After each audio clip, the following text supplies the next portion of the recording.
The Alabama Crimson Tide absolutely roll at the crib. Final score, Bama 34, Missouri 0. What did we learn from Alabama? What can we take away from this? I'll just say this right now. Alabama, they're back on track. We'll talk about it right now. Make sure you are subscribed right here to the On3 YouTube channel. Alabama fans, y'all been good to us, man, and we appreciate you being good to us. If you haven't yet subscribed, would love to have you here. All right, also follow me on Instagram. Follow me on Twitter at JDPicKell to keep up with everything that we're doing here. All right?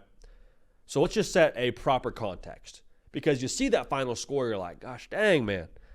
Bama went to work against those dudes. They absolutely did. But Brady Cook, starting quarterback for Missouri, very early on in this game, leaves with an injury. You knew he was a little bit dinged up coming in. You knew he was, going to be something to monitor throughout that game. If you're a Missouri fan, if you're an Alabama fan, definitely something to monitor. But like overall now, once he left the football game, they couldn't do anything. And you felt pretty good about your chances when Brady Cook was in the football game, but you feel like, all right, this thing's about to get ugly. And it did get ugly if you're Alabama. The spread indicated that as well. When you got news on Brady Cook's injury throughout the week, I believe he was listed as questionable or doubtful close to the game, and then the spread shot up like 3 points towards Bama. So all I have to say now, like, hey, proper context, 34-0, you'll take it. But again, the Brady Cook situation makes it a little bit more lopsided than maybe it would have been. But the takeaway for me here is Alabama still has the juice running downhill. And I understand now under Kalen DeBoer, the passing game is something they're going to continue to evolve in. I think it's very difficult to make a case that they're not a better throwing the football team than they were a season ago with Kalen DeBoer. Jalen Milroe has evolved. Ryan Williams is an absolute dude. You got a bunch of receivers here that I think can really hurt any opposing defense. But at the end of the day, man, this team is built to beat you over the head with a chair and just make your day miserable going north and south. And yes, they have the RPO game. Yes, they want to put it on the perimeter, but like I think they're at their best when they let those NFL offensive linemen and Jalen Milroe and the freak show running backs they have in the backfield between Justice Haynes and his future is phenomenal. Jam Miller also looked good yesterday. When they get north and south, they are at their best. And we said that all week. Like I was Sandra Bullock in The Blind Side saying, run the dang ball. And they ran the dang ball to a smooth 271 yards on the ground, 7 yards a carry. Now, of course, you got the Richard Young 62-yarder pop there, which made that number a little bit more, inflated, if you will. But still, like, we knew this was a potential going into the game. We saw A&M borderline abuse Missouri up front. And so for Alabama to follow suit, you're like, okay, has it been the year that we wanted it to be this point in the year? Like, no, of course not. Losses to Vandy, losses to Tennessee, no, of course not. But we're still one of those bullies on the block. Like when we decide to go north and south, when we decide to put our cleats in the ground and just come downhill at you, we can still make that happen. We can still do that. And so I love the fact they leaned into it. I love the fact that they didn't try to outthink the game and try to be married to like throwing the football vertical. Like Kalen DeBoer's like, no, we can punch you in the face and laugh about it. We're going to do that. And so credit Kalen DeBoer, credit this football team, also credit them getting up off the mat from the loss a week ago. And again, I don't want to I don't want to put too much stock into a win like this because of the fact that Missouri was so left-handed in this football game.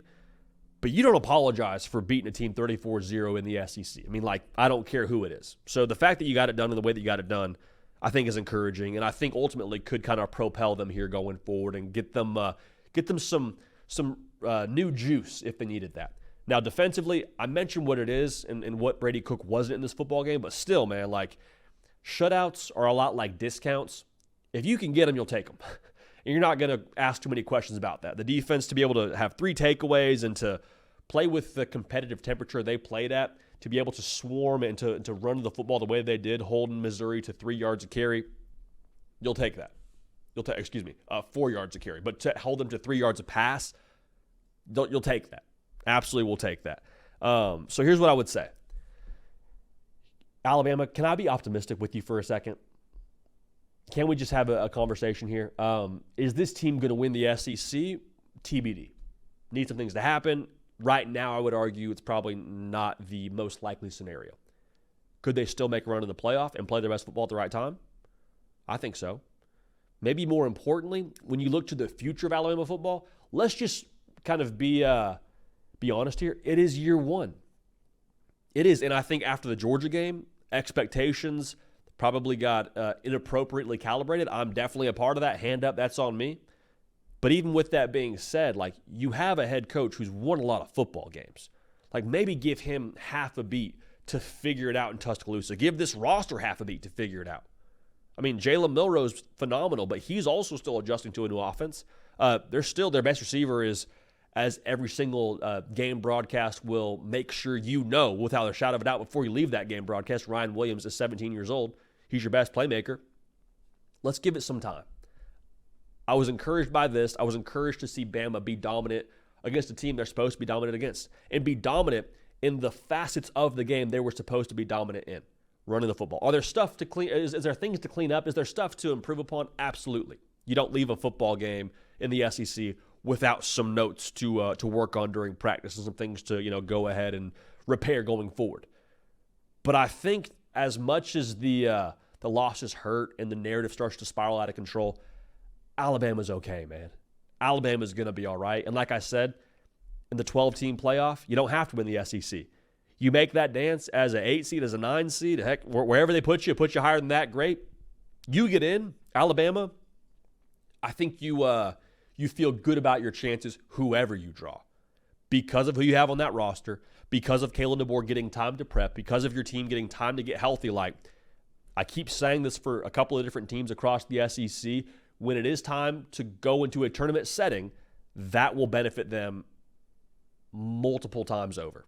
And I can't wait to see what they do. So Alabama, back on track, throttling Missouri. You don't apologize for a shutout. You don't apologize for who they have at quarterback. You don't apologize for running the ball for 271 yards on the ground, for holding them to 3 yards of pass and 4 yards of carry, and for, again, pitching a shutout. You'll take it. So for Bama, now what do you do with it? Is the big question. What do you do with this momentum and this kind of a win? Excited to see. Make sure you're subscribed. Make sure you're following Instagram, Twitter, at JD PicKell. Let me know what you think of Bama after yesterday's definitive victory over Missouri. Appreciate y'all. Love y'all. Going to keep this party rolling, and we will see y'all next time.